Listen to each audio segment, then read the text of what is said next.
This is Urban Agriculture, episode number 25, Standing Tall.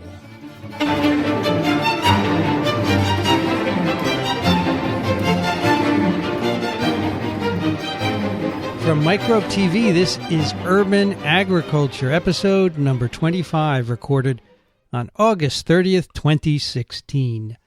This episode is brought to you by CuriosityStream, a subscription streaming service that offers over 1,500 documentaries and nonfiction series from the world's best filmmakers. Get unlimited access starting at just $2.99 a month, and for our audience, the first 2 months are completely free if you sign up at curiositystream.com/microbe and use the promo code microbe. This episode is also sponsored by Drobo, a family of safe, expandable, yet simple-to-use storage arrays. Drobos are designed to protect your important data forever. Visit drobo.com to learn more.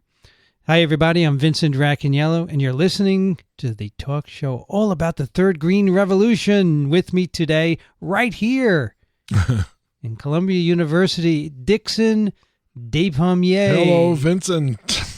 Dickson, you are the father of the vertical farm. Seems that way. It does seem We haven't that way. recorded since April. No, we haven't, and I have a lot of news to bring our listeners up to date with. Is this the last episode? Oh, no, this is the beginning of the new season. Do you want to continue? Absolutely. All right. No, there's a lot to talk about, and there will always be a lot to talk about.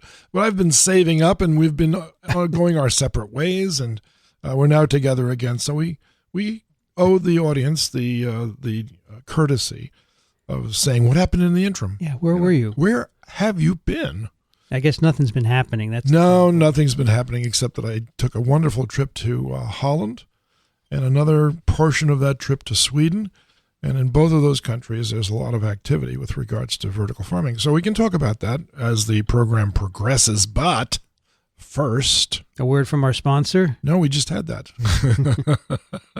And by the way, if anyone out there is listening that owns a vertical farm that wants to become a sponsor on Urban Agriculture, I highly encourage you to get in touch with us because we are now accepting ads for various commercial outfits. And I think this would be great if we could have most of the vertical farm operations have a spot on our show so that they could be featured every now and then. Don't you think so, Vincent?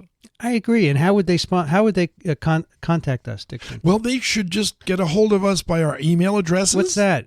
Oh, well, one of them is urban ag at microbe.tv. Sure, they can. That's all they have to do. That's urban ag, one word, URBAN ag at microbe.tv. And I can think of a lot of people that would be happy to have their name mentioned along with their produce and their distributors, as we progress, as this industry progresses. Unfortunately, none of them are listening. Now, you want to bet? I already know that's not true. We've lost all of our listeners. When I tell you what happened in Holland, you'll understand. Okay. Now, the reason we're doing this, yes, you promised to tell me. I did. What is a vertical farm? Because apparently there's some disagreement. Vincent, that's the incredible aspect to this show today is that all along, I've been suffering under the delusion that every time I mentioned the word vertical farm, it was apparent to everybody out there, of course, what a vertical farm is. And in my view, which is not just mine, by the way, but also the class of students that I taught from 1999 to 2009. 10 years. 10 years. That length of time, I addressed a very, very, very committed group of students, different each year, of course, on this subject. And none of them had any doubt as to what a vertical farm actually was because I began each semester with the definition. So the definition of a vertical farm, according to us, now this is not according to anybody else, okay? Because the term didn't exist before we started to use it, it's a high-tech greenhouse that's stacked upon itself to create a multiple-storied high-tech greenhouse. Now, there is no other definition that fits vertical farm than that. Multiple stories, meaning more than one. More than one. Now, it doesn't have to be divided within that building in order to qualify as a multiple-story building. Let's assume for the moment we have a very high-roofed warehouse. 100 feet high, right? Yeah, that's right. Or if you stack a greenhouse up next to it and compare the height, it's twice or 3 or 4 times the height. And we've been to those buildings, haven't we, Vincent? Because we've interviewed aerofarms and we've seen the inside of their building. So that's the one in Newark, right? It's the one in Newark. That was a 2-story at least building where there were no floors. That's right. And they had just stacked up the growing beds, right? And that's a vertical farm. There's no question about the fact that the plant density within that building was much greater than you could achieve in a single-story greenhouse. And that's the idea. Now, give me an example of a single-story greenhouse that is not a vertical farm. Well, that's all of the greenhouses of the world. It's one floor with a roof that doesn't go above a floor. That's correct. 1 story. That's right. And they could stack all they want within. They could. It wouldn't be a vertical farm. Yeah. So here's the difference. It's a tricky little difference, but it's something that's crept into the field as a way of people perhaps piggybacking onto the idea of a vertical farm, but in essence, they're farming vertically. So you put those 2 words next to each other in a certain way, and it sounds like, oh yeah, we're a vertical farm. But in essence, when you look at what they're doing, they're using shipping containers or they're using abandoned warehouses that are only a single floor tall. They're stacking their food growing systems vertically within that building. And that's why they think they can use the term vertical farming, but actually they're farming vertically. And so that's the big distinction. So you have to be aware of that if you are to distinguish between those that are growing food inside of a single-story building for profit, of course, but not necessarily to offset the amount of farming that's occurring outdoors. Dickson, are you saying that because the term vertical farming is so popular that some individuals would capitalize on that popularity? It's not for me to say, of course, but if you want to imply that, I'm not going to stop you because I think that that's probably true. It's got a certain cachet with regards to what it means, and people flock to that term because they envision tall buildings in which food is grown. And I'll give you one specific example.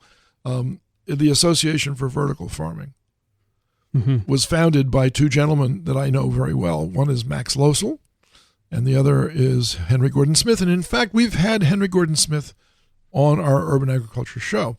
So when they established this organization, they did so using only one term, that is vertical farm. Okay, the Association for Vertical Farming. Now, if they had reversed all of that and said the Association for Farming Vertically, I think that would have confused people. So they didn't want to confuse anybody. I've talked to both of them about this. And they both agree that what their organization actually represents is something greater or different than the term vertical farm. Okay, so what they really represent is urban agriculture.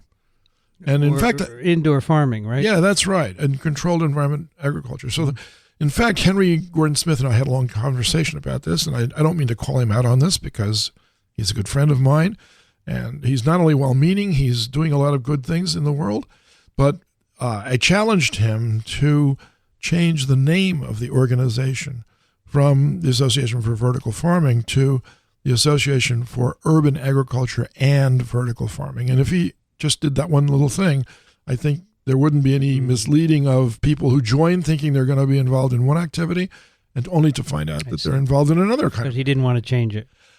No, he said it wasn't up to him because they're a 501(c), so they have to put it up to the board members and the general membership.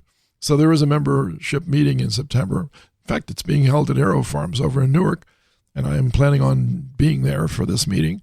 And at that point, I will raise the issue of changing the name of the association to better reflect the movement of urban agriculture. I think it's a great movement, by the way, and I don't have anything to say negative about urban agriculture. For God's sakes, we call our own show urban agriculture. Yeah, we didn't call it the vertical farm. We did not do that because we didn't do it on purpose. The reason why was simple. We would have excluded 90% of the urban farmers if we had, and we don't want to. Many of whom we've spoken with. That's right. So some of the early people we spoke with are doing urban agriculture, but they're in greenhouses. They're not in vertical farms. No question about it. So if you think about the ecological reason why we should be vertical farming. Yes, that's what I was going to ask you. Why are we being picky? What is so unique to vertical farming that makes it has to be called what it really is. Yeah. It harkens back, and this is great because this allows me to relive the past in terms of the way this course arose. Which course? The course called Medical Ecology. Mm-hmm. And that's when this idea first came up. And so in the course, Urban Ecology, we tried very hard to, I'm sorry, I take it all back. We have to edit this part. Really? Yeah, because the course was not called Urban Ecology. It was called Medical Ecology. Yeah, you said medical ecology. That's okay, fine. Then I don't take it back. Then I'm very confused right now. No, I'm not. You want to stop and resume later? No, I'm fine. So in medical ecology, we began by identifying the largest issue facing humanity over the next 100 years. And not one person disagreed with our conclusion that it's rapid climate change. That's what we thought was the most pressing issue that's going to be facing us over the next 100 years. And I know that there are a lot of people out there, especially people like Donald Trump, that are laughing at this because they don't believe in climate change. Okay, but guess what? And we've said this too on lots of other shows too. Science is not a belief system. There's a 95% chance that human beings are responsible for the rapid portion of climate change that's going on now. And that's good enough for me to say, I trust that data. Who's responsible for the other 5%, Dickson? No, that's what they would say, of course. But we know that climate change is a feature of the Earth. That's what it's all about. But how rapidly it occurs, that's another question entirely. So we identified that in our classroom, and then we said, well, what are some ways of addressing the solution? Because if you dwell on the problem too long, you become very depressed, and you don't think you can do anything. Okay. Well, that's not true. People can do things. If you can change the climate, for gosh sakes, you can change it any way you'd like. So change it back to the way it was. That is, unaltered by human activity. So stop doing the things that humans do that alters the climate to change rapidly. So that sort of boils down to putting a lot of CO2 in the atmosphere and methane or not. Right. You don't do those things or you do them. Unfortunately for the human race, the amount of carbon and methane that is being put into the atmosphere has a commercial basis. The oil industry, for instance, and the fossil fuel industry, the cattle industry, the fracking industry, those are huge money-making operations throughout the world. And to accuse them of single-handedly being responsible for the rapid portion of rapid climate change, they take offense at that. And they get their back up, and they start to fight back, and they start to deny, and that sort of thing. So rather than pick a fight, let's just start with saying, and we did in the class, it says, who cares who's responsible for this? Who cares? The idea is, let's all band together now and try to do some positive things that would cause it to either slow down or even reverse. Mm-hmm. So part of the problem revolves around the lack of a carbon sink. So you say, what's a carbon sink? So some people think of a sink and then they pour carbon in it and it goes down and it keeps going down. And I don't know where it goes. It just keeps going. Carbon sinks, to an ecologist, are places where carbon resides in a place that makes it not available to go into the atmosphere. Mm-hmm. Okay, so we have several forms of carbon that fit that category. One is coral reefs, of all things, right? Because coral reefs are made out of calcium carbonate, and carbonate, the C part of carbonate, is carbon. So coral reefs sequester carbon, and they keep it in the form of an insoluble material called calcium carbonate. You have another name for that material. What is it? That was a question, Vincent. For me? What is another name for calcium carbonate? Chalk? Yeah. What's another name for it? How many names do you want? I don't know enough to Calcite? get... Well, that's another one. Yeah, keep going. The one that commonly occurs all over the place that everybody knows about, that they use in building materials. In the building Romans knew materials. about Plaster. Limestone. If you go to Rome, you've been to Rome. If you grind up a coral reef and dry it, you get limestone. Yeah. You've been to Rome, right? The White Cliffs of Dover made of limestone? Absolutely. They're and what's in Rome? The Romans. Statues. They're made of limestone? No, they're made out of marble. Marble. And what is marble? It's a stone. Well, it's limestone, basically. Is it a limestone? It is. If you take a little piece of marble and throw it into some hydrochloric acid, what happens? That was a thing we did in chemistry lab in high school. It bubbles. It bubbles. So are you saying that all these statues were once coral reefs? No, but they might have been. You know what? They might have been. Under the They ocean, were deposited during the ages through the ocean activity of producing marine life that accumulated at the bottom of the ocean. It was compressed, and it eventually became marble. And so the best marble in the world comes from Italy. All right. What does Rome have to do with vertical farming? Well, to know what's happening to the marble statues is everything, isn't it? So what is happening to them? Are they getting pitted? Not just pitted. They're becoming deformed because they're melting, basically. Because of acid air? That's right. Acid rain? That's right. Acid deposits. Okay. That's correct. So acids etch away the limestone, Mm-hmm. okay? Well, it does the same thing in the oceans. What happens when that rain falls on a field where you're planting crops? That's a great question. That's a great question. Is it bad? It is bad. So you have to augment that with something that neutralizes it. Mm-hmm. And if you do that... Like lime? Like lime. And then what happens if it rains too much one day and you don't have control of that and it all washes away? Goes away into the ocean. And then you've got phosphate fertilizers. You've got a whole bunch of things associated with outdoor farming that's really a negative, right? So one of the biggest negatives... But remember, the whole issue of climate change is making farming untenable, right? Well, that's right. I mean, we wouldn't if we didn't think about vertical farming, we would still have an issue of where will our food come from when outdoor farming I mean, fails. there are a couple of issues. One is that we're running out of available land. And second, as it gets hotter and drier, you can't grow them without a lot of irrigation. And this is extremely costly, as we see in California. Right? Funny you should mention that, Vincent. It was declared that July, this last month of July, was the hottest July on record. In the world? In the world. It's pretty hot here. It's pretty hot right now, and there's no question about it. But when you can say something like that, and for the last 10 years, each successive year was hotter than the year before for 10 years in a row, and people say, well, that's just a small perturbation. You know what? That perturbation is melting glaciers. It's melting the ice caps. It's raising the level of sea. Dickson, when the polar caps melt, what will happen to the ocean levels? Well, nothing if the northern polar cap melts, but the southern one doesn't, because that's sea ice. So sea ice doesn't affect the level of the ocean, but the one in Antarctica, if that thing melts, or if Greenland slides into the ocean, then I think we ought to be living on Pikes Peak. Otherwise, you're going to be flooded out. Really? Yeah. So you know, here it's an in extreme. the 13th floor, we're going to get flooded. No, well, that was an extreme example, but the point is that 7 students and I sat around and we talked about this a lot because that's public health. What will the public do to react to all of these changes? How will all of the coastal cities react? I know. Oh, you do, eh? They'll deny it.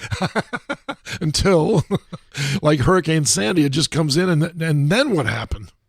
You know, then you're picking up after the fact. That's the problem. That's the point. And then you don't want to say "I told you so" because that hurts. That really does hurt, and it sounds snotty, and it sounds like you're being an asshole, and it sounds like you're holding it against them for the fact that you know something. Oh, and they that'll don't. be the next crop of politicians. I told you so. Elect me and we'll fix it. We don't want right. Only I have the solution to your problems. So I mean, we're making light of this a little bit, but I don't want to make light of it too much because one of the solutions to get the greenhouse gases, as they're called, greenhouse. Think of all this talk that we're talking right now about urban farming and greenhouses and multiple story greenhouses, and the earth behaves just like a greenhouse, right?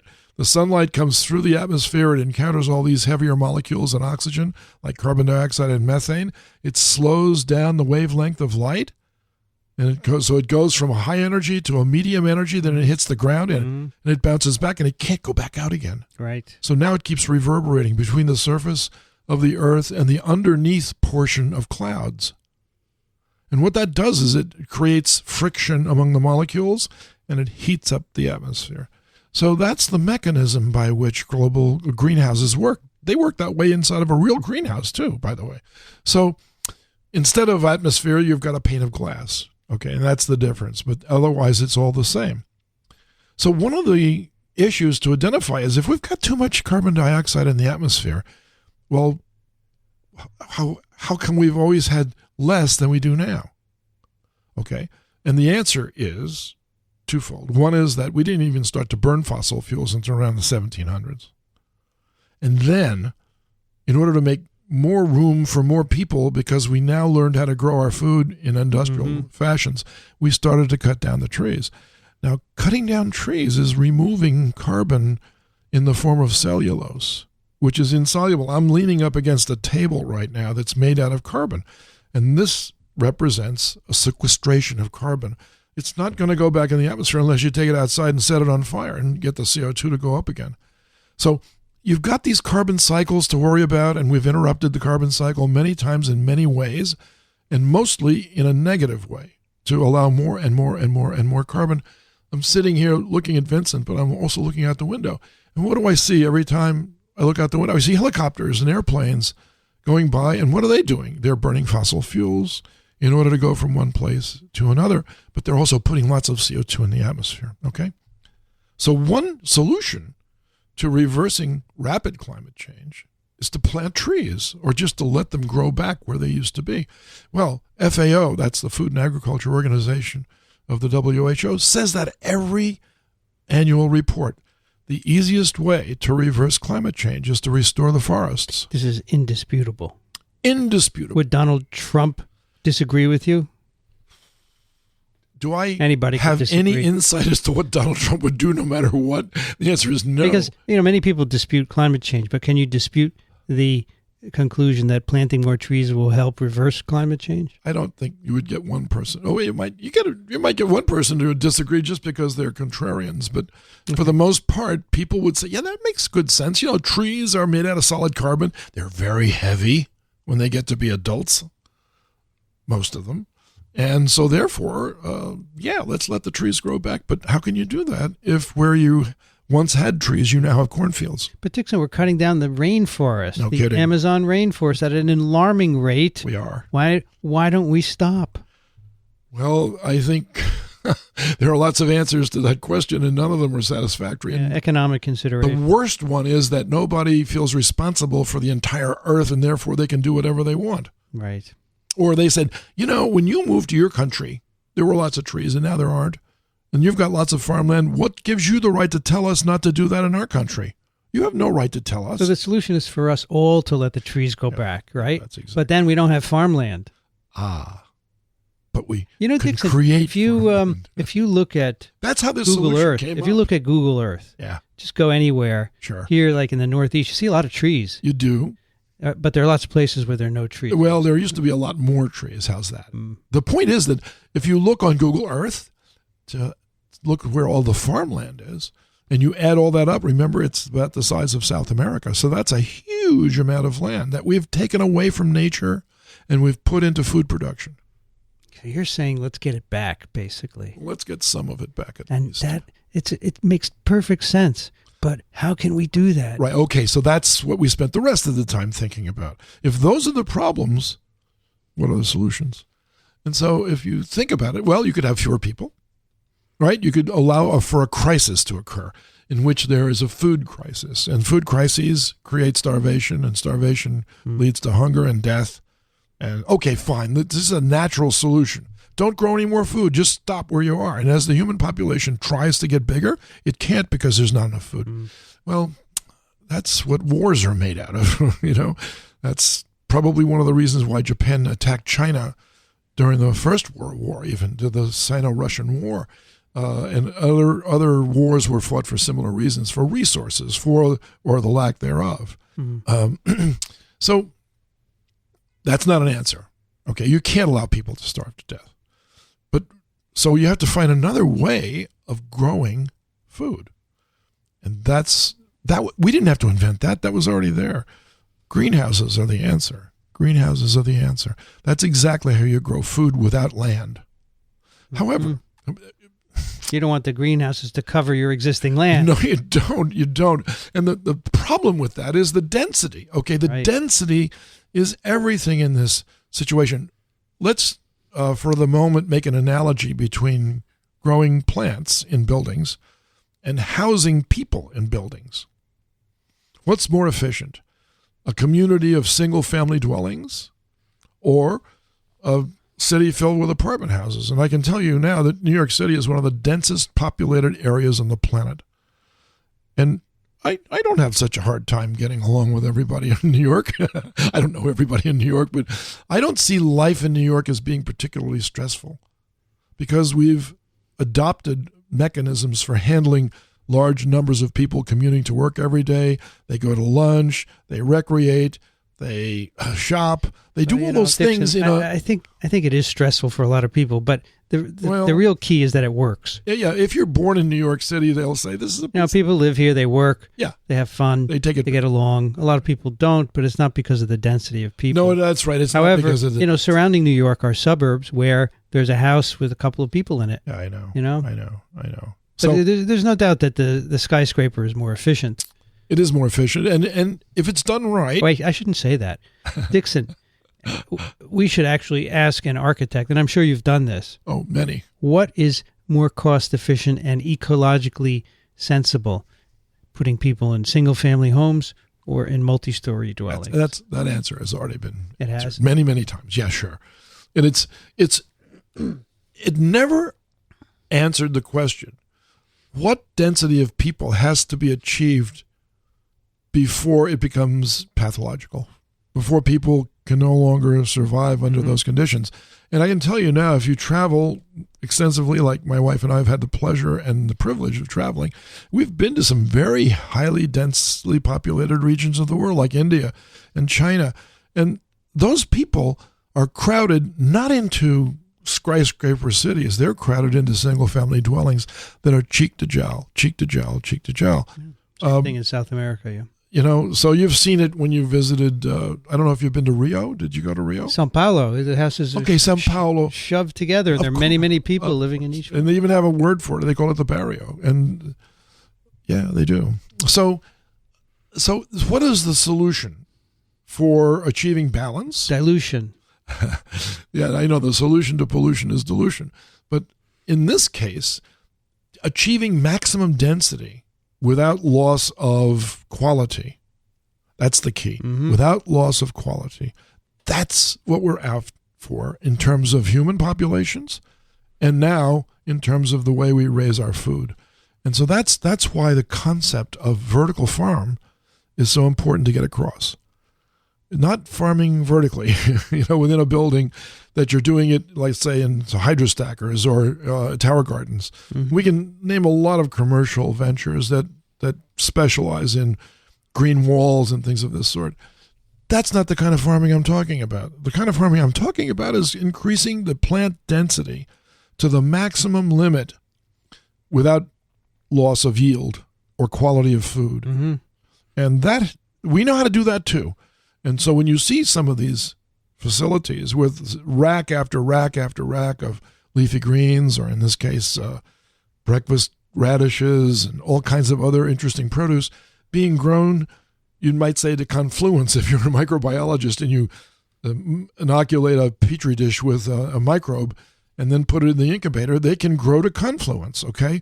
So what you're allowing here is for each one of these racks of plants to grow to confluence. Mm-hmm. And you've got rack after rack after rack. And so if you just add it all up, you have a Racaniello. And you have a Racaniello, or you have Iraq, which is a country, and we won't go there. So the reason for all this is so that we can liberate farmland and allow trees to grow back. No question. To take care of our climate change. No question. And by restricting the growth into vertical buildings, which take a fraction of the land mass. That's correct. We will achieve that. So every year, the IPCC has a meeting, right? That's the IPCC? The IPCC. Sorry, I mispronounced that. This is the International Panel on Climate Change. It was IPCC, Mm-hmm. Sorry, IPCC. So last year, this last meeting, it was in Paris. And in Paris, and Paris has seen some tough times recently, as we all know, and I actually had the pleasure of spending a week in Paris for another reason that had something to do with this issue. The IPCC concluded that many countries now realize that group activities affect the lives of many other people besides the ones living in their own countries, particularly in the Pacific, where you have like a country like Togo or Fiji or a lot of the other Marshall Islands. And the highest point on the island is the volcano, which no one lives on. And the rest of it is at sea level. And as ocean levels rise, it's going to eliminate those countries. An entire country eliminated by climate change, right? So there are lots of countries that feel responsible for that. And they have taken great liberties to lower their carbon footprint, as it's called. And most of Europe now takes that as a personal stance. The EU has a huge policy with regards to climate change and carbon sequestration. Mm-hmm. So I wanted to share this with our listeners because, and that's one of the things that happened in the meantime since we've podcast last. They had a term for it that I just loved. They want to encourage carbon farming. So carbon farming, what the heck do they mean by carbon farming? And the answer is quite simple. Just let the trees grow back. Just let the trees grow back. So I have a recommendation for all of our listeners, and if they haven't experienced this book, I highly recommend it. It is called The Man Who Planted Trees. Mm-hmm. And it's written by John Giono. And it's a wonderful storybook that may or may not be true, and I'm not going to give you a spoiler by saying whether it is or not. If you read this book, you'll think that what's going on actually happened. And the transformation of a countryside that used to have trees, that no longer has trees, that now gets them back. It's called ecosystem restoration. There's another term for this too, and that's called rewilding the planet. Okay? In order to rewild the planet, you have to let it go back to what it used to be before human beings were actually there. And it's not as difficult as it sounds if you no longer have a use for the land. So let's say in the beginning, agricultural technologies required X amount of land, but today, because we can do it much more efficiently, you don't need that much more land, but you still have the land there. What are you going to do with it? Well, I don't know. No. I'll tell you what to do. And most countries throughout Europe are now encouraging all of those countries to band together and to identify a percentage of each of those countries as candidates for rewilding Europe. And it's already had a remarkable effect on the joining land between Spain and France, the Pyrenees, for instance. A lot of land has been given back, allowed to just rewild, just step away, just walk away from it. Come back in 10 years, you won't recognize the place. Trees, the seeds were always there. They'll grow back. The trees will come back. See, this started out as a definition of what a vertical farm is, but it's really, why should we even consider vertical farming? What is the purpose of vertical farming? Okay, so once we've decided on what the definition of a vertical farm is, a tall building inside of which we grow our food, what if we could do that? Don't ask me how we will do it. Ask me what happens if we do it. And what happens if we do it is we have the potential of recovering a landmass the size of South America.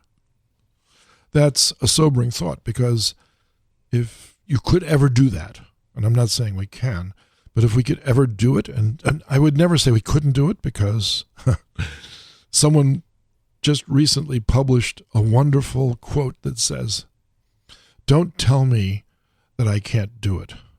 There are footprints on the moon." Isn't that a wonderful quote? And they'll always be there. And anybody who goes to the moon will be able to find them and say, there was a time when we never thought we'd be able to do something like that, and now we're taking trips there on vacation. So, and by the way, when they go there, they'll have to be raising their food in another way than we raise it now, because the soil of the moon is not so great. So they'll have to use vertical farms for that too. Neither is the weather. The weather's horrible. In fact, there is no weather. That's what's wrong. These forests are going to have vertical farms sprinkled among them. Well, can we also have energy generating fans? Everything you can do to capture whatever the sun gives you. And what if a government of some country says, I have a lot of people. We need this land to house them. So give me back. Well, I'll tell you something. If you look around the world to see how much land is actually occupied by people, You'd be amazed how small it is. Yeah, they tend to cluster, don't they? You know why? Because we're gregarious by nature. Our genes say, I want to live next to somebody else. I don't want to live all by myself. Now, there are a couple of people that do, but for the most part, it's true. Most of us want to live next to each other because there's synergy in numbers. We get 2 + 2 = 5, 2 + 2 = 10 sometimes by just having another group of people around to sit and think with. Now, Vincent, you and I have spent our lives devoted to thinking about science. If you were isolated in some cave with all the books in the world and all the television and all the internet stuff, I guarantee you, and you know that I'm right, you would have never done the science that you're doing now. Who did you study with that you really admired, that you gleaned inspiration and intelligence from, that you applied to your own science? And you've already talked to me about them. David Baltimore is one of those people. There are lots of others. Peter Palese. You have a list, right? Yeah. And they have a list. Yeah, you have to work with others. You can't work in isolation. We just interviewed Harold Varmus. If I lived in that cave, I could write a great book. You could, about how to live in a cave. But I don't think it would be a book about how to create great science, because science is a collective activity. You build upon other people's success. And so that's how it's going to go with vertical farming as well. So you measure success in this regard by looking in the atmosphere and just seeing how much carbon is there. Should every country have a vertical farm? Absolutely. Maybe more than one. Oh. One of the, on the back of an envelope calculation that I made recently, was that if every city, and I'll define that as anything more than 150,000 people, right? If every one of those cities in the world, and there might be, I'm going to guess 100 of those kinds of cities now, could generate 10% of their food from within the city itself, this would save 10% of the size of South America. 10% of the size of South America is 340,000 square miles. 340,000 square miles of forest equals how much carbon as a mature forest. And if you add up that carbon, and it's a huge amount, by the way, and subtract it from the atmosphere, and then have a clock that's by year rather than by minute or hour, and the clock is now on 2016, and you now had a forest of 340,000 square miles to sequester the amount of carbon that it takes to grow that forest out of the atmosphere. How far back in time do you think that clock would turn to equal the amount of carbon left in the atmosphere? I don't know. How far? It would go back to 1980. So you could reverse climate change back to 1980 simply by sucking out enough carbon from the atmosphere to grow 340,000 square miles of forest. And now, since 1950, and these statistics I'm now getting from NASA because they've done some calculations based on their satellite surveys, that since 1950, Brazil alone has chopped down 700,000 square miles of forest. Now, it takes a forest a long time to restore itself. If it's a deciduous forest in temperate zone, it might take 50 years or more for that forest to completely reach maturity. But in the tropics, it could happen in 10 to 15 years. So you could replace half of what Brazil has cut down. In 15 years, you could have a clock that says, no, the atmosphere now equals the amount of carbon left behind in 1980. Is this cutting down of the Amazon rainforest primarily for agriculture? It's primarily for agriculture. It's not to make room for more settlements, although that does happen too. It's primarily hardwood forest mining, basically, if you will, to make fine furniture out of these exotic woods that grow. And by the way, I know that you might know this, but maybe you don't. When you chop down a tropical tree in the middle of the Amazonian jungle, how do you judge how old it is? You ask it. But it's already dead. You just killed it. What do you look for in the trees to find out how old it is? Well, rings, right? Yeah, but there aren't any. Why not? Because it continuously grows. In tropical regions, trees continuously grow, so there's no stoppage. Right? So there is another way to tell, of course. You can carbon date the tree, and you can find out how old it is. But that's only accurate when you've got thousands of years behind you, right? Although that's not true either, because I just read recently that they just carbon dated a Greenland salmon shark. And they found out that the salmon shark is 400 years old.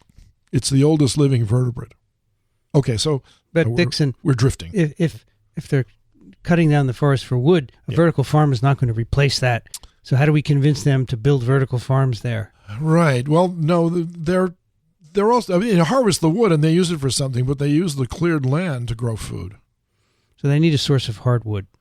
No, they're not saying that at all. The hardwoods is sort of an extra. Okay. The actual land is what they're at. Are they building any vertical farms in South America? None that I know. Panama, which is not South America, it's Central America. There is one in Panama, but why?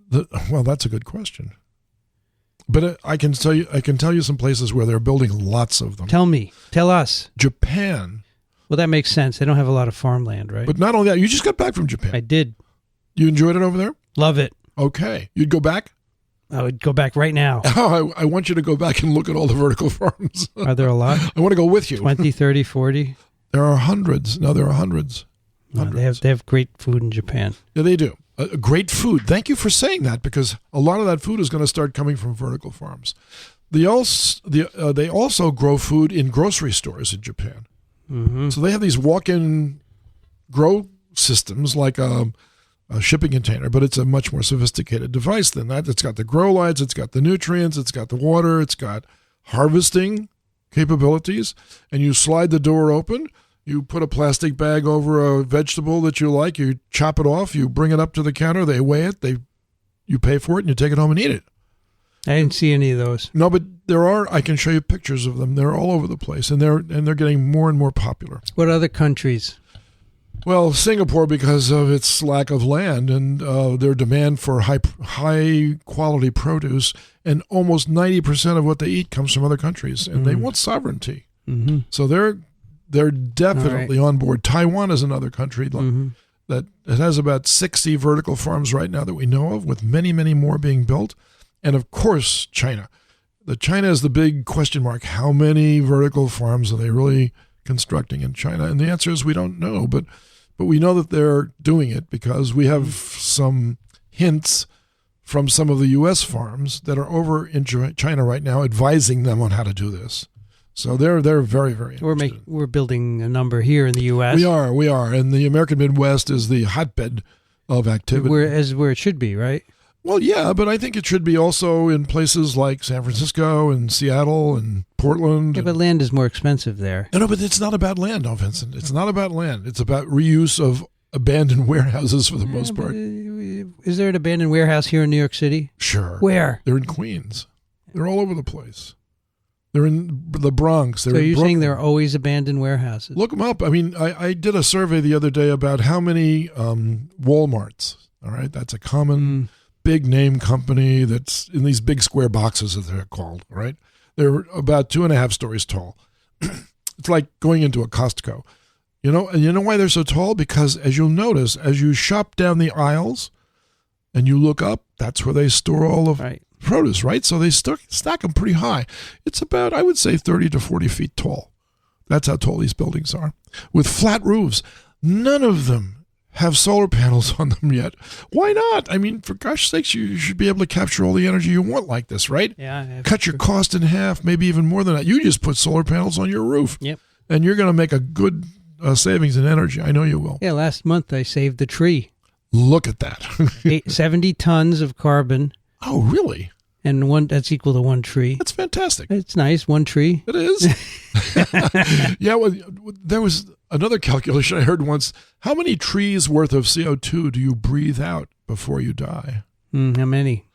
Well, I think the answer is about 5 or 6. I'll look it up. A lot. I don't have that answer, but I know that it's something. Okay, so each one of us represents a tree, basically. Dickson, I'm worried. Why? That I'm not making any sense here? No, this all makes perfect sense. Here's the problem.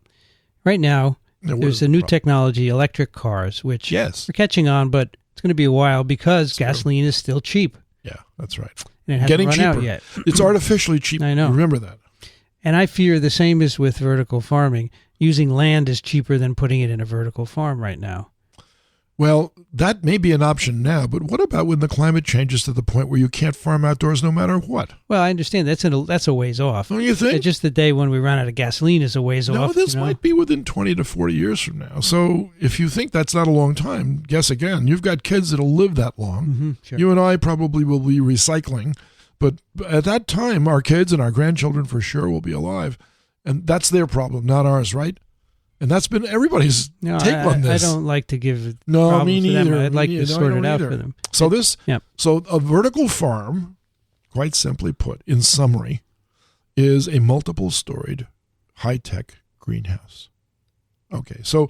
And we talked about why it's important. And in fact, in the first 24 episodes of this podcast, we talked about different technologies for making vertical farms, the architecture, the economics to a certain point. That's right. But I have one question for you. Please. How do we stimulate the growth of vertical farms? Right now, it seems to be random. Aren't we doing that by having these kind of podcasts? Yeah, but not many people listen to them. I know. I think you're wrong on that. So I'll tell you why I think you're wrong. And you're an evangelist, but not enough people listen to you. Well, is this got to just go on its own, or can we push it? This isn't just about me, by the way. So other people are talking. You led me way. to believe that. Oh, no, please. Let's erase that thought altogether. I was invited to 2 meetings in June. One was in Sweden, and one was in the Netherlands. The meeting in Sweden was sponsored in part by the city of Stockholm and a company called Plantagon, which I consult for. I'll be open and honest with you about this. I'm not paid anything to do that, and it was all honorary. But nonetheless, Plantagon aspires to be a commercial vertical farm producer. Mm-hmm. But that's not the topic that we discussed, okay? What we discussed at this one-day symposium, which was 8 speakers, 4 in the morning, lunch, 4 in the afternoon, was how can cities morph into ecosystems using technology? And you can't be an ecosystem unless you have primary productivity as the basis for that. And that's what we mean by plants. So plants grow, and so cities must raise their own food. And so naturally I was the first speaker, but the mayor of Stockholm was there as well. He spoke as well, and he spoke eloquently about how all of Europe aspires to form associations that are mutually linked, that are technologically savvy, that are energy efficient, and that are wonderful, healthy places to live. And you do this by passive capture of energy, wind, solar, tidal, geothermal, and you produce your own food using some of that energy, just like you do now with fossil fuels to produce your own food. And the next thing you know, the air is cleaner, the water is cleaner, the trees are growing back, the wildlife returns. You don't have to filter your water so much anymore, and you don't have to treat it so badly in order to make it drinkable, because nature will do that for you, and that's called an ecosystem service. And we've eliminated ecosystem services. That was meeting number 1, and that was fairly generic. It was wonderful to hear the fact that here's a big-time city like Stockholm that already agrees with all of these principles and is working towards accomplishing them. The second meeting was immediately after that, and actually there were 2 meetings that were both held in Holland, both in Amsterdam. One was called the Association for Vertical Farming, which we've talked about before, which I spoke at, and the other meeting was called Green Tech. So what do you think green tech is, Vincent? What does that sound like to you? Welcome to Green Tech. It was a trade show. It was a trade show. Could be. It was a big trade show. It wasn't a little trade show. Trade show about what? Farming? About indoor farming. The whole thing was manufacturers of devices and ways of growing food indoors. The whole meeting was that. Mm-hmm. Good. That's what we need. You were asking me whether or not we need to get the word out. Trust me, the word's out. I don't trust you. You have to. I'm a doctor. The Javits Center in New York City is a miniature green tech venue compared to the one I saw. Mm. Amsterdam has a huge venue for trade shows, and this trade show took up one of 3 buildings that are used. We should go to these trade shows. We should. Sit on the floor and do a podcast from the floor and pull That would be people great. in. Why don't we do that? Why don't you get on this? Let's do that. Well, you do it. No, I asked you if you could go to Amsterdam. You said, "Oh no, I'm busy. I'm going to Japan." You have to get invited. They have to give you space on the floor. No, they will. They would do that. And we could sit there with microphones. They will do that. Talk as people We can walk interview. by. That's right. We could pull them in. And in fact, we're trying to get Robert Colangelo to come on. He's the CEO for Green Sense Farms.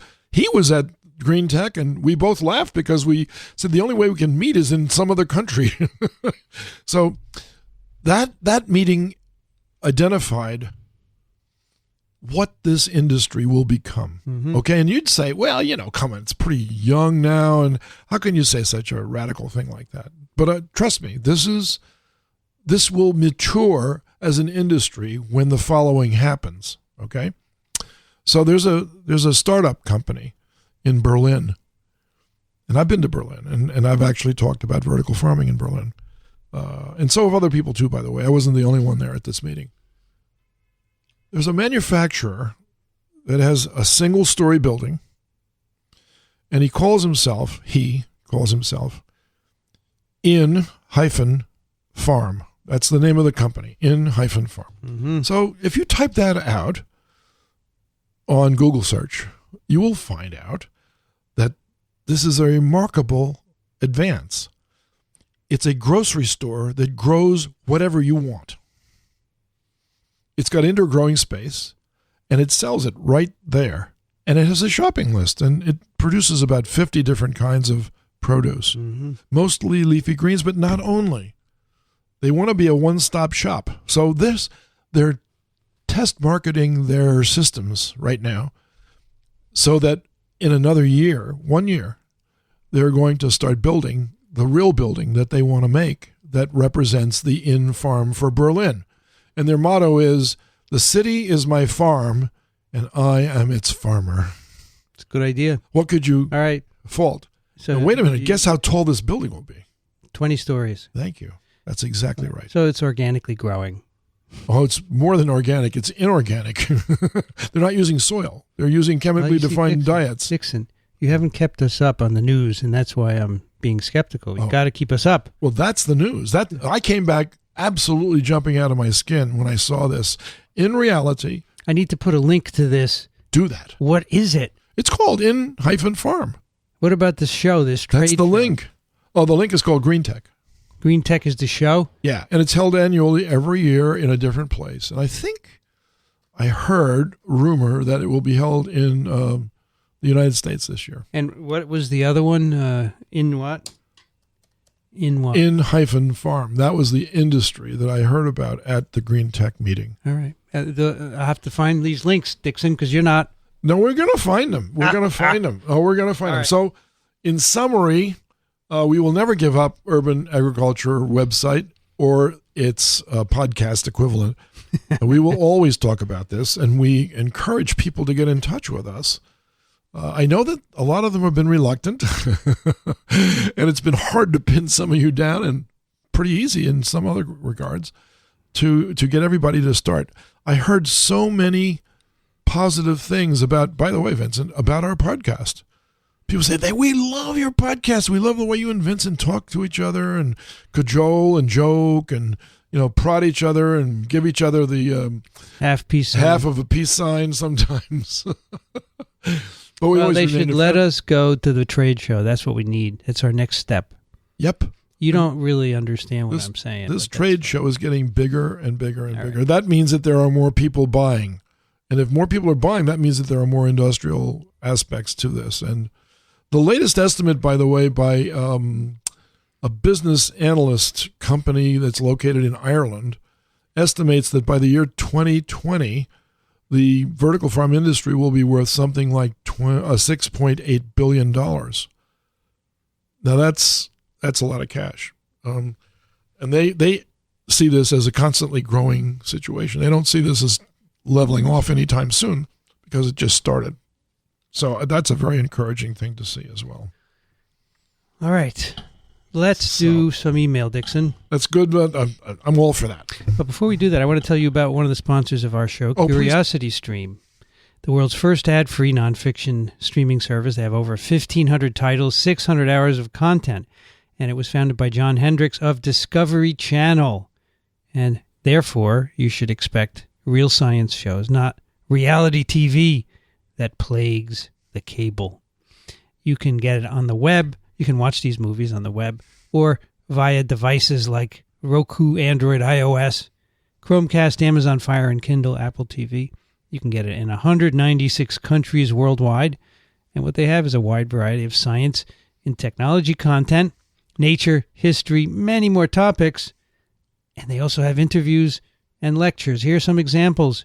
Stephen Hawking's Universe, a series where Hawking traces the history of astronomical theories and technology. Deep Time History, a 3-part original series, tells the story of the universe's 14 billion year history. How many years? 14. Wow. It goes beyond the formation of Earth. That's incredible. Right? Because the Earth is, 4 billion? 9 billion. JFK Fact and Fable. Hey, listen to this, Dickson. An original documentary that reveals how the JFK we know today is the one that Jackie Kennedy created. Really? Did you know that? I did not. Underwater Wonders of the National Parks. This is the 100th anniversary this year of the National Park System. Nice. This is an exclusive 7-part series that takes you on a journey below the bodies of water within America's national parks. How could they do that, Dickson? How could they get below the bodies of water? Well, they've got scuba gear and underwater cameras. How else? They also have one of the largest nonfiction 4K libraries on the internet, 4K super high definition. You can see every pore. Good stuff. Monthly and annual plans are available starting at $2.99 a month, less than a cup of coffee or a single title on some of the competing platforms. Right. Check out curiositystream.com/microbe. Use the promo code microbe during sign-up to get unlimited access to the world's top documentaries and nonfiction series. And that's free for the first 60 days. 2 entire months free of one of the largest nonfiction 4K libraries around. Just go to curiositystream.com/microbe and use the offer code microbe at sign-up. We thank CuriosityStream for their support of urban agriculture. There you go. Our first email is from Subhash, who writes, "Hi, my name is Subhash and I'm a web designer. Certainly, vertical farming has gotten my attention, and I was thinking about my next upcoming project. I have a question. If we think about making a skyscraper building, how much area would we need to grow food for 40,000 people? Good question. Did we find any solution for power resources? Thank you." Right. Come on, Dickson, let's go. What's the number? Well, it varies as to who you ask. So there's a German space scientist by the name of Daniel Schubert. And you can look him up because he's published on the internet with regards to a 110-story building, which is modular. It's divided into 3 parts, and each part is redundant. And, of course, he did his project thinking that this might end up on Mars or some other planet. But, of course, you've got to field test it, and what better place to do that than on Earth? And so if you ask how many people can be fed through this building, however, I think he would probably waffle a little bit because it depends on where you live and what kind of food that you eat. But we, in our classroom, had this as a similar project, and we ended up with a 30-story building that was about half of a city block of New York in footprint. And we could produce enough food in that building, given the commercial food productions already in existence, to supply 1,200 calories per day to 50,000 people for their year. So that's the size of the building that you might need to accomplish that. That's a large building, no question about it, but that's a great number of people to feed as well. The problem with putting all your eggs in one basket, in this case all your food in one building, is it is vulnerable to mischief.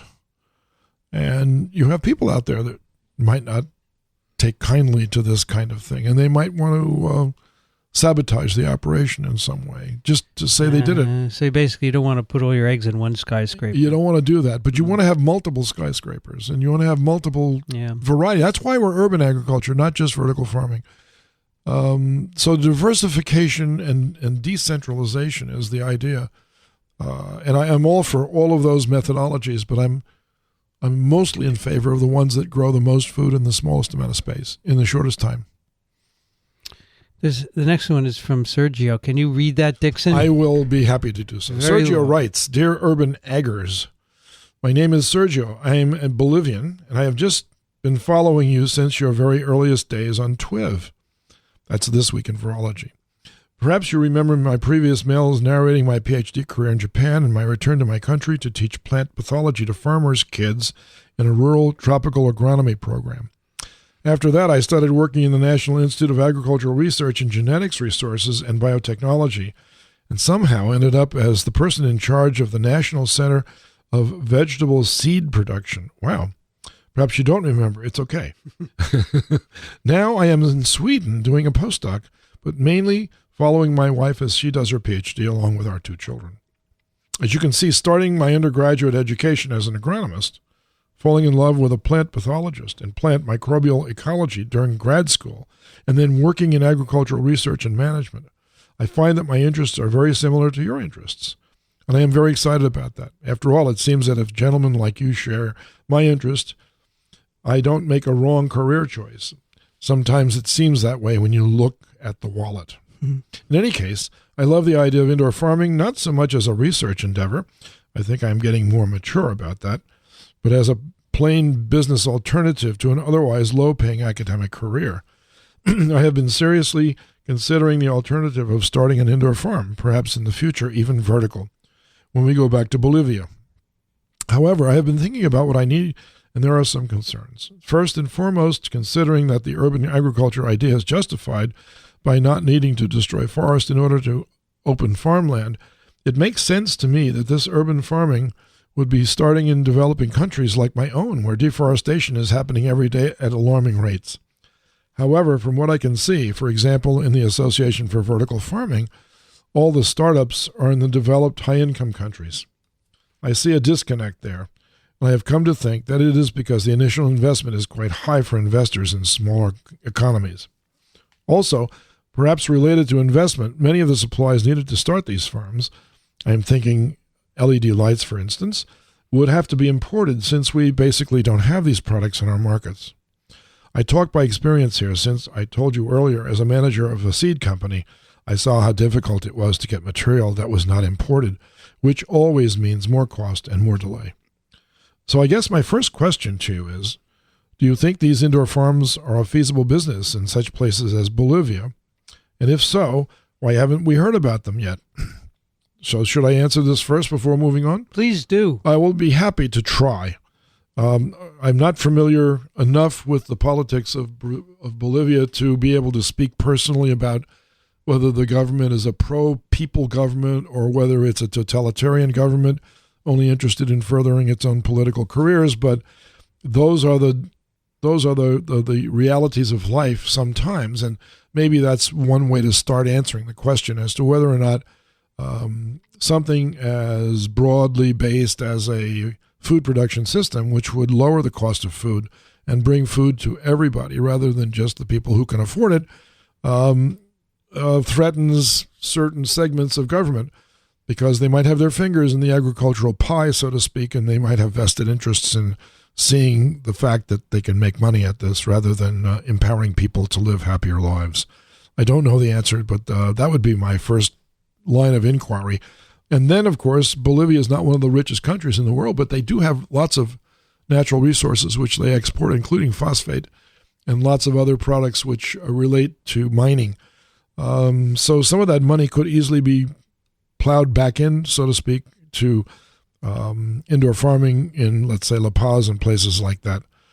I can't be more specific than that, I'm sorry to say.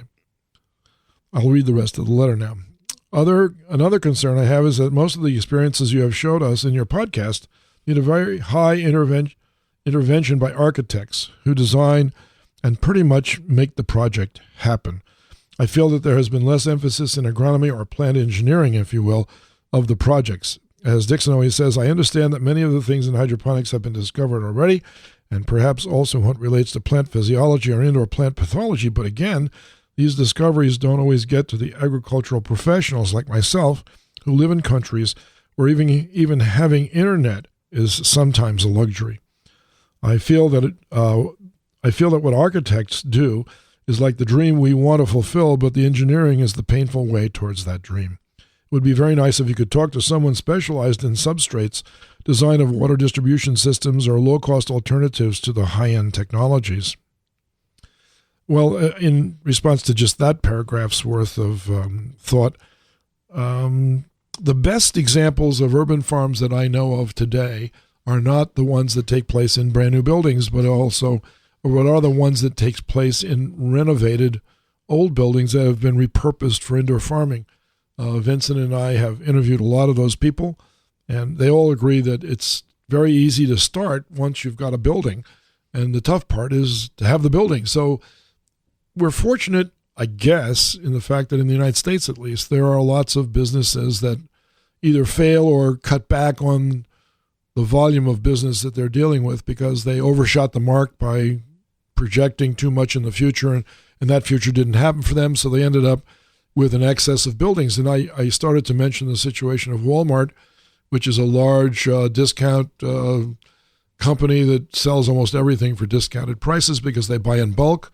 They at one time had some 800 warehouses that they sold out of, and they deacquisitioned 400 plus warehouses in about 3 years. So sitting out there in the United States right now, waiting to be reused, are 400 some odd Walmarts that are no longer in operation. So those buildings are easy to identify. And because of that, it's easy to be a startup company for vertical farming in the United States. I don't think you have that option in Bolivia, where it's very difficult to overshoot the mark because of the lack of resources. As you mentioned, it's very difficult to get things from within rather than import them. And when you import them, it's expensive. So building from scratch within the city of La Paz or some other large Bolivian cities would be extremely expensive. So identifying abandoned warehouses would be my first attempt at identifying a growing space. But of course, there may not be that many where you are. So I have deep sympathy for your problems, but I don't have any really available solutions. Well, I have many more questions, but I don't want to bother you with a very long email. No, we're not bothered by this at all. So I will finish this one here and try to write you as more episodes come out. Please keep them coming. Thank you very much for the effort of making the podcast, and a more personal thanks for giving me an idea to ensure the economic future of my children. Kindest regards, Sergio. And that was a very nice letter. All right. And he writes from Malmo, Sweden, which is a hotbed for learning how to become an ecologically balanced city, because Malmo is well on its way to becoming just that. Yeah, I guess you should take advantage of that, right? Absolutely. Next one is from Scott, Dickson, and Vincent. I'm listening to Urban Ag 17 and enjoying it a good deal. Some questions I would like you to address in an upcoming podcast. 1. Has thought been given to using abandoned subterranean mines for this type of agriculture? There are several large ones in Kansas, for example, where the use of abandoned mines would reduce costs for construction and operation. Little building construction required. Since temperatures are constant, HVAC costs are reduced to almost nothing more than air replacement. The waste heat from the LED lighting could provide heat needed to achieve optimal temperatures. 3rd, isolation from nearby buildings means that pest and disease problems ought to be reduced. 4th, elevated CO2 for optimal growth would be easy to maintain. All right, Dickson, answer that. Well, I'd like to know what the mines were first. You'd have to insulate the wall of the mine from getting involved in the production of the plants. But I think once that's accomplished, it's a great idea, because you're absolutely right about those other things. Those are all constants that you can rely on. And you don't need sun for sure, because the LED lights will provide that. And in fact, if you're inside of a mine, it might be advantageous just to drill down a little bit more and tap into the geothermal energy that's available. And you might be able to get all your energy, in fact, from geothermal, because you've already dug halfway down to where you have to be to begin with. So I think it's a great idea. We've had a few people write in about the use of underground facilities for farming. Yes. For sure. I mean, it's not huge, but it's there. If you go back to some of the older episodes, you'll find those. Yeah, in fact, there's one in London that makes use of an abandoned subway. subway or not a subway, it was an underground, they call it the underground, Yeah. where people gathered during the air shelters during the Second World War. And they're growing lots of interesting produce down there now. So it's been done. Number 2, while not exactly the same concept as a conventional vertical farm, I had a similar idea many years ago for areas of the interior western U.S. that are not arable now as a consequence of the aridity of the climate. My idea makes such areas cultivable by means of moisture capture and careful sequestration. In addition, it uses geomass thermal storage to greatly reduce or practically eliminate HVAC costs in even the coldest of climates. Cool. It gives the link to a website of his that outlines this. Nice. And he writes, as I approach the end of my life, I have begun to realize that my economic circumstances are such that I'll never be able to achieve some of my dreams. One of those has been to find a way to do agriculture in the desert wastes of the American West. But you could do it in a vertical farm, Dickson. You could. The HVAC, well, we talked to those fellows in Arizona, even all the hot weather there, they do it. That's right.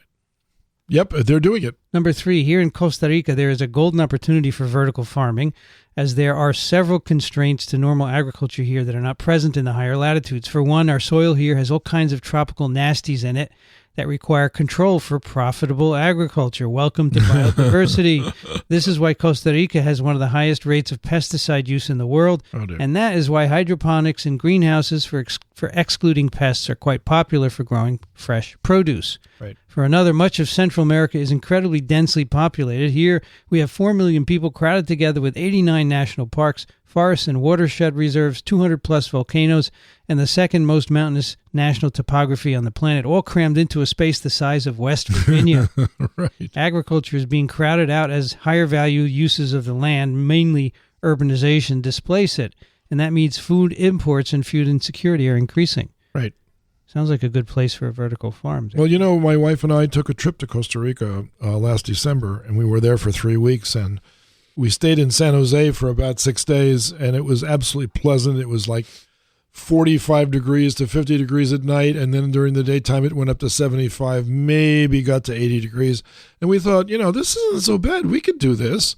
And, of course, we had a trip planned to national parks. There are many, many national parks, and they're all down along the coast. And the moment you leave San Jose, and the moment you start to go down into the hot zone, it becomes unbearable. It is absolutely the most intense humidity and heat that my wife and have ever experienced. And we tried to stay at most of these national parks and observe all the wildlife. And of course, it rains during part of the day too, so very uncomfortable, very, very uncomfortable. So you're right, though. But if you look at a place like San Jose, that would be a fantastic place for vertical farming to occur. Last, for those of us interested in hobby vertical farming, where can I find resources such as hydroponic equipment, LED grow lights, etc.? I don't see anything on the website. Perhaps you could put up a few links. Well, there should be links in each episode as we talk about things. Yes. And verticalfarm.com should also have links. Well, you've got Green Tech. Just go to Green Tech. Green Tech. Green Tech has all the manufacturers listed. They all have a web address. You can go to them. We'll put them in this show note. And by the way, there's an online greenhouse and hydroponics. It's called Modern Greenhouse and Hydroponics. It comes out of Australia, and they've got a wealth of information in that, and you can subscribe to that online. Thanks for a very interesting and enlightening podcast, as with the Twix podcasts. Dickson, you're next. Right. John writes, the sequencing initiative Caleb mentioned is described at, and then he gives a reference to the African orphan crops. Remember Caleb?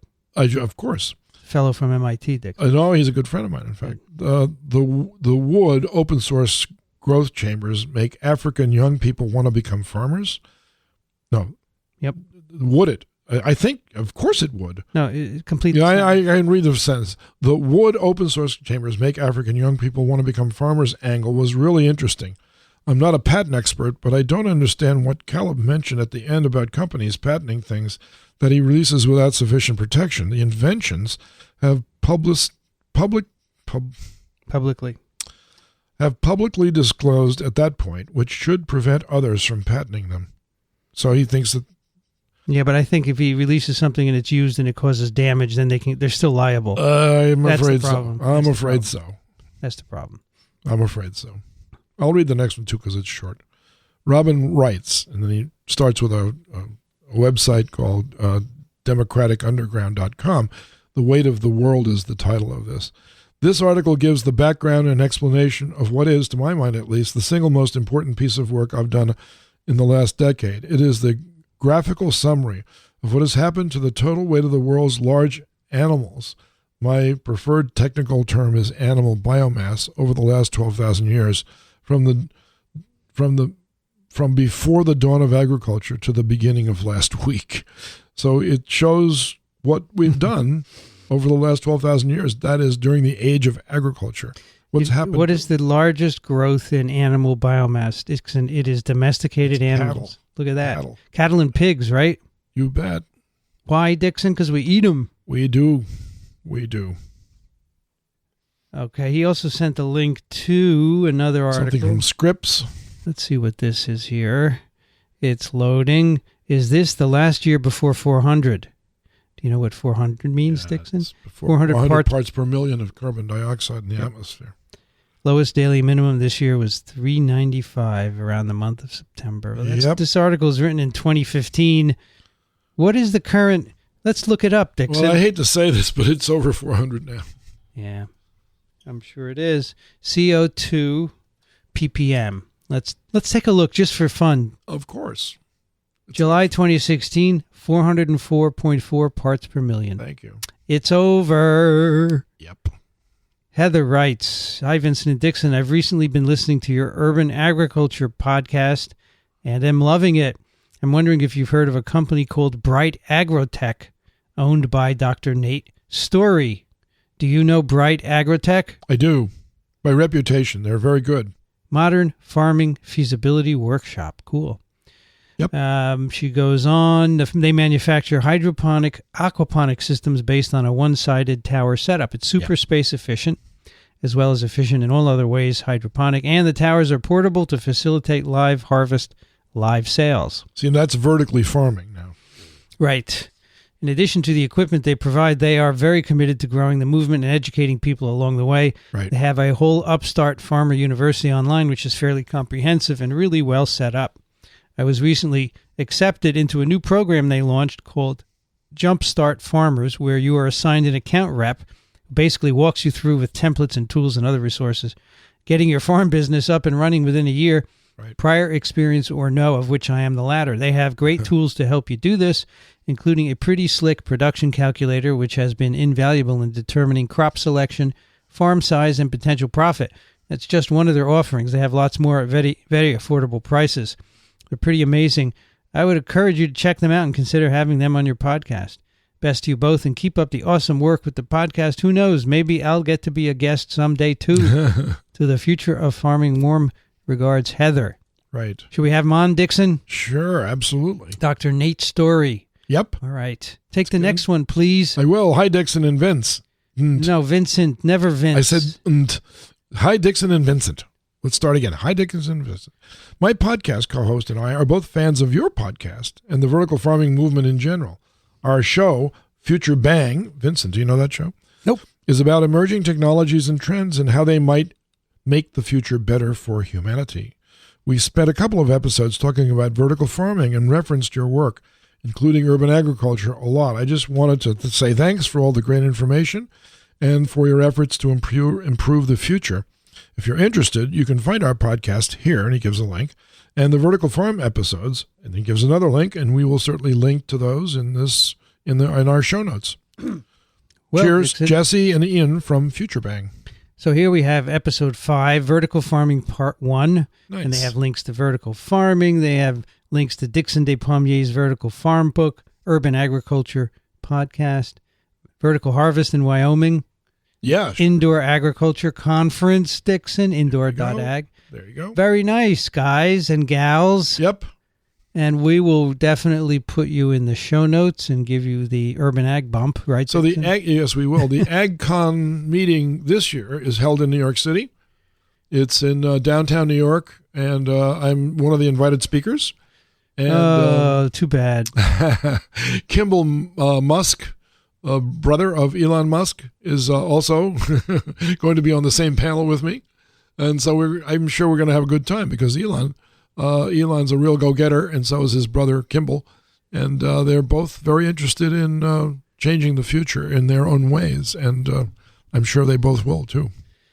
Well, they really need to have us there, Dickson. But, well, I think they will have us there in October. The meeting is in October in New York, and I invite all of you to register for it and come on out and see it.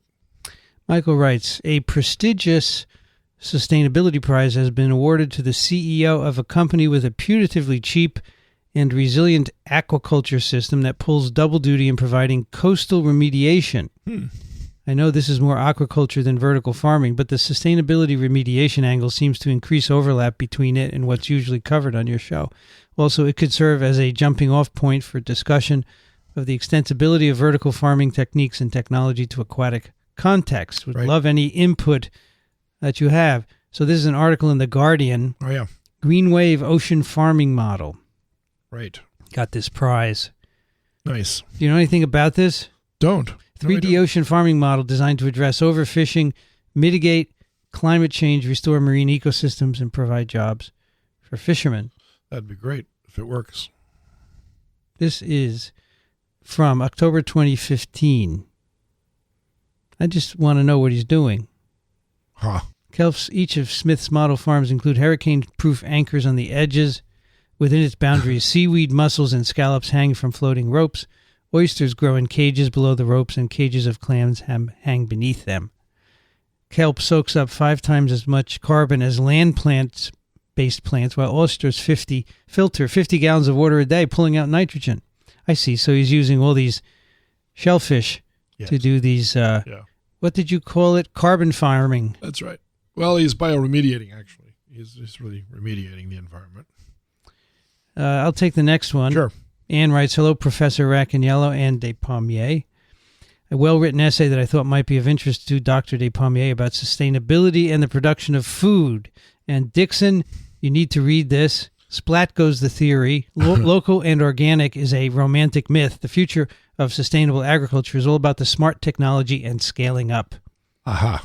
It's by Louise Fresco, president of Wageningen University in the Netherlands. Yep. That's a great school. No, I don't know her, but I know the school. It's a fantastic school. Does a lot of training for indoor growers. I think this is all about indoor growing. It is. Interesting. Dickson, you should read it. She has a P.S., by the way. Who? Thanks for all your efforts. Regards, Ann. P.S. I'm behind on the Virology podcast, so was surprised but happy to see that there is a podcast for urban agriculture, another one to add to my list of podcasts. Thank you. Right. Take the next one, please. Jamie writes, hi, Dickson and Vincent. Thanks for doing such a great job on the podcast and spreading the word about urban farming. The information, interviews, and dialogue are very useful. In fact, you've become one of my best sources of information on this topic. Hope to continue to see more and more episodes in the future, so do we. So, again, thank you. We haven't done that. We haven't made more and more, Dickson. No, but we're going to. How can, come on.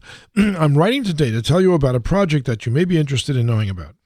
It's a lab that we've just erected in our local high school. We call it the Schur's Food Science Lab. Because of the efforts from me and other local residents, a former unused shop space at Schur's High School in the northwest side of Chicago is being transformed into an indoor farm run by students under the guidance of teachers and food professionals. It's the new era of vocational training. Oh, that's fantastic. Translating science into real-life skills. The students in the lab will learn sustainable food growth in an urban environment, food handling safety practices standard in the food industry, package design, manufacturing and distribution, and recipes and food prep with local chefs. Late chef Homero Cantu, and I knew him, and I was very sad to hear about his passing, and we will miss him and his inventiveness. Also, a local resident and friend of mine was involved in planning and enthusiastically supported this project before his untimely death. Other partners in this new initiative include Nick's Greens and The Plant. Oh, that's a great place with John Adel, both indoor farms in back of the yards. We will have 5 kinds of systems in the lab to start. We'll have hydroponics, growing microgreens and baby greens, aquaponics, growing kitchen herbs, aquaculture, saltwater prawns. Oh, very nice. The food computer from MIT Media Labs. Very nice. This last one was inspired by you, in fact. Schur's school will be one of the select schools in the country to experiment with the Tomatoes from Space program, and will use the food computer for this. The mission for the first year of operation will be to fully support our local food pantry.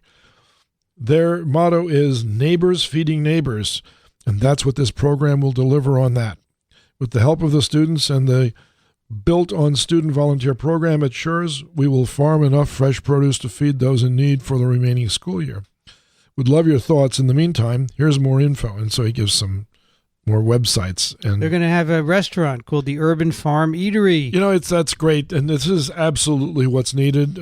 Schools all over the country need to be doing this. And that's where the information is going to come from for the next build-up to making this commonplace throughout the built environment. That's how this is going to happen. Dickson, want to go out there and film it? I would love to.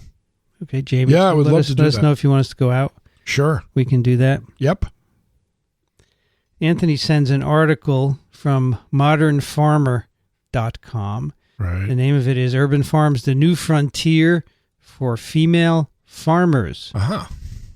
Vanessa Hanel is a 29-year-old female farmer living in the heart of grain and cattle country in Calgary, Alberta. She didn't grow up on a farm, but developed a passion for agriculture in her early 20s. Nice.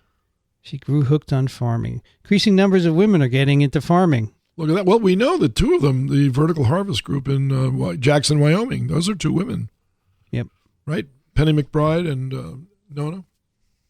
I guess farming is also traditionally gender biased against women, right? Well, because of its physicality, I guess. What are you saying, that women aren't physical? No, but it requires a lot of muscle mass. Well, I think some women have muscle mass, too. Oh, no, they do. There are some wonderful farmer women as well as men. Anthony says, however, this is vertical in the negative sense. I don't understand that, do you? No, I don't either. I don't. It's a pun, but I don't get it. Anyway, take the next one from Clyde, please. Sure. Doctors. I've been searching on my internet radio receiver for the last 3 to 4 months for a new urban ag podcast, but there haven't been any new podcasts since October of last year. I hope you continue to do podcasts in the future because they are very informative and inspiring to listen to, even though I'm not skilled in agriculture myself. Yes, Dickson, we need to do more. We do. There's no reason. No reason. Guilt. I accept all of that on my shoulders. Good. It's all my fault. Great. Love to hear it. Yeah, we only have a few more. Let's finish them. Sure. Clyde writes, hello, Doctors Racaniello. Clint. I'm sorry, Clint. Clint writes, hello, Doctors Racaniello and Despommier. I just saw an article online that mentioned that Google, or their parent company, looked into vertical farming. Yes, I'm familiar with that. It doesn't mention why they give up on it, although any chance you could get in an interview with Astro Teller and mention in the interview to ask why? Oh, well, I already know why, because they explored the technology and couldn't find any examples of grain growing, like wheat or rice or corn. And they concluded that the future of indoor farming needs to be able to do that if it's going to replace or significantly make inroads into the current agricultural situation. So they elected not to get involved at this time. That doesn't mean that in some future time they won't, but we need to develop better methods for growing those grains indoors before it becomes a robust alternative to the outdoors. I don't know. We've talked about that a lot. There are many other things you can grow in vertical farms. Sure. For now. He also writes, P.S. Oops, I should have looked online before emailing. Same reason as the article states is given elsewhere, so that's likely the only explanation that Google will give. Still, it might be interesting to hear what they have found in terms of lighting efficiencies and automation. So Google is writing off vertical farming? No, it's for them to get involved with. No, it doesn't. They don't write it off. Well, it has to be billions and billions and billions for them to get into? But of course, it's not shovel ready for them. No pun intended. No shovel ready. That's great. It's not hydroponically ready for them yet. Max writes, good morning. I have discovered your podcast and have really enjoyed every single episode. Look, Dickson, we could do more. My name is Max. As of last year, my wife and me were planning to buy into the current industrial classic ag industry. After 2 years of planning, we were kept getting outbid by different ag corporations, and we abandoned the project. Learning more about the industry over those 2 years, I was made more conscious about where our calories come from.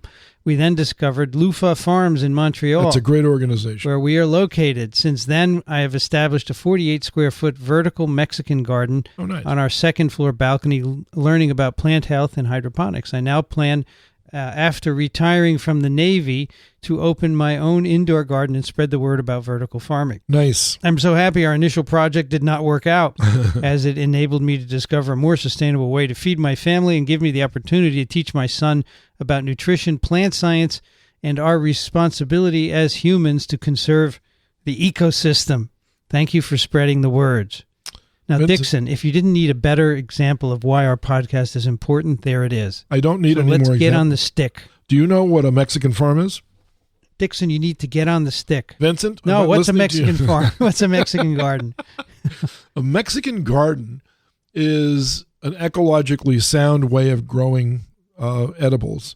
And what it does, and what they do in Mexico, is they plant a row of, and then ordinarily you'd say a row of corn, and then a row of wheat, and then a row of rice, and then a row of this. They don't do it that way at all. They plant one ear of corn, one tomato, one green bean, and so in doing so, the garden is almost impossible to commercially harvest, but it's also impossible for plant pests to find all of the particular plant that they parasitize. Right. And they get a very high yield this way, but it's all hand-picked. So indoor farming would lend itself to that very nicely. Okay, Martin writes, Dear professors, thanks for a fantastic array of podcasts. I'm probably a scientist in my dreams and working in the financial industry in real life, but I've definitely enjoyed your podcasts a lot. At a recent think tank meeting in Switzerland, the Bad Ragaz group, I had an interesting discussion about vertical farming and the impact on the human microbiome, and was wondering what your thoughts are on this. Basically, the reasoning went along the lines of, if we standardize the environment in which we grow our plants, then will then not the microbiome of the plants be less diversified, and could that have a negative impact on the biodiversity and thus resilience of the human microbiome? I looked for some of the studies and did not find much around the impact of food on the microbiome, so was wondering if you had any insights into this. Many thanks for your time and energy around making these podcasts. It is making our world a better place. That's very nice of him to say. All the best from Germany. Now, Vincent, you're more of an expert on the microbiome than I am. What do you think about this? Which one? The impact? Question of whether eating a mono diet or a diet that's low in biodiversity could alter your microbiome. Well, there's no doubt that it would alter it. Whether that would be detrimental is another question, right? I mean, can you think of populations, natural populations of people now that eat primarily just 2 or 3 things and that's all? Probably. I can. Yeah, for like sure. China, for instance. Well, it's rice plus. Yeah.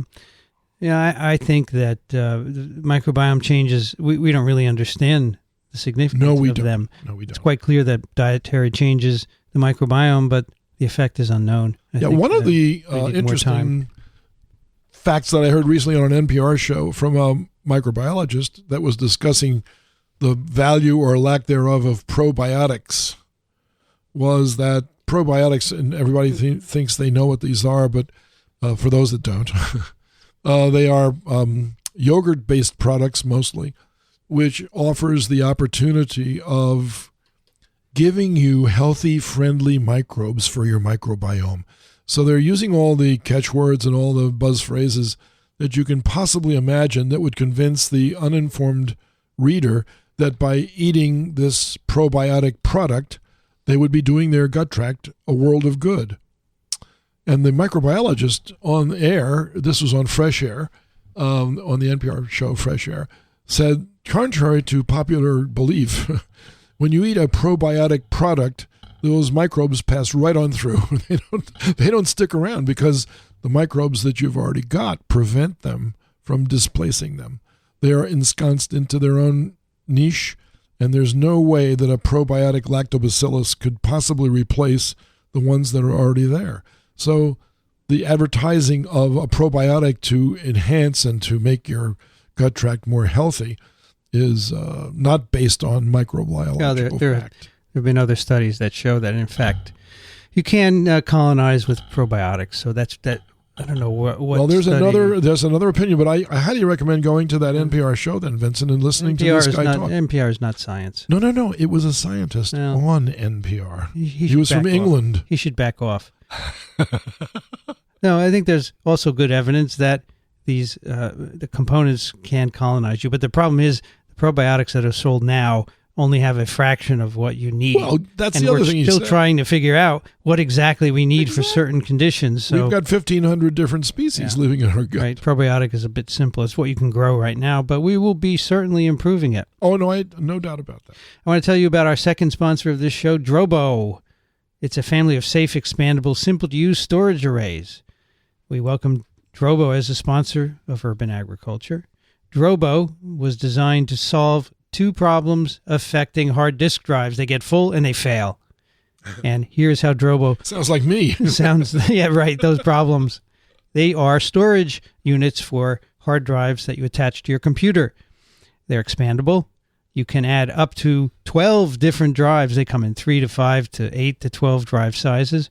And if you have, say, 2 drives in there or 3 drives in there, they show up as a single drive on your computer. And as they get full, you can add more drives and expand them. They are data aware. They know how much space they have. They're green. There's a green light on the front. It tells you have space. When it turns orange, you should buy a new hard drive. And when it's red, it's full. You slip the new hard drive in. It gets incorporated into the array. And now you have more space. The data on your drives are redundant. If 1 or 2 drives fail, you can just take them out, replace them with new drives, and all the data are recopied back onto those drives. See, that's not like me. You're not redundant. So Drobos are simple. We have demanding day jobs. We don't want to be the IT person when we come home at night. If you can read a traffic light, you can use a Drobo. Green, orange, red. You get it, Dickson? Not only do I get it, I've got one, so I know exactly what you're talking about. They have a family of 8 products, and which one you should get depends on what you're doing. For example, if you're doing photography, you're generating a lot of high-sized, high-resolution, large images. You can get a Drobo 5DT or 5D. They have high-speed connections. If you want a portable Drobo, they have a mini, which weighs 2.2 pounds. If you need a lot of storage, they have 4 or 5 Drobos, up to 12 actually, 8-drive or 12-drive systems. Or if you want a networked attached storage, Drobo 5N, you plug it into your switch or router, and it's available to all users on your network. Next time, we'll tell you about how Drobo is encouraging the development of apps that can be used to share files even beyond your house or your office or your laboratory around the world. You can make your own Dropbox. What do you think of that, Dickson? That sounds great. Twix listeners can save $100 off their purchase of a Drobo Mini 5D, 5N, or any 8-drive or 12-drive system. Go to drobostore.com and use the discount code MICROBE100. You can get $100 off your purchase. We thank Drobo for their support of urban agriculture. And that is Urban Ag 25. Dickson, we made it. And I guess that's it. No, please. More. You can find Urban Ag at iTunes and microbe.tv/urbanag. There are many ways you can listen to Urban Ag. Of course, you could go on the website. You could go to iTunes. You can play it on your iPhone or Android device using any number of podcatchers that are available for free. But no matter how you listen, please go over to iTunes and find the episodes, find Urban Agriculture Podcast, and just give us a rating. Of course, it's a 5-star podcast, right?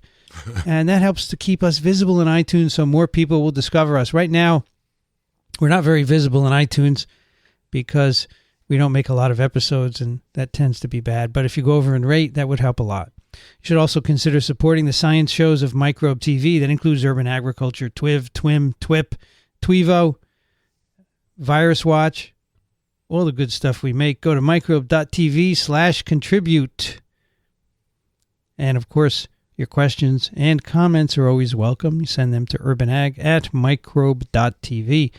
Dickson Despommier, the father of vertical farming. You can find him at verticalfarm.com. Thank you, Dickson. Always a pleasure. I'm Vincent Racaniello. You can find me at virology.ws. I want to thank the sponsors of this episode, CuriosityStream and Drobo. The music on urban agriculture is performed by John Harrison with the Wichita State University Chamber Players and by Ronald Jenkins. You can find his work at ronaldjenkins.com. You've been listening to Urban Agriculture. Thanks for joining us. We'll be back soon. See you upstairs on the vertical farm. And there's got to be more than one stair, right? Lots of stairs.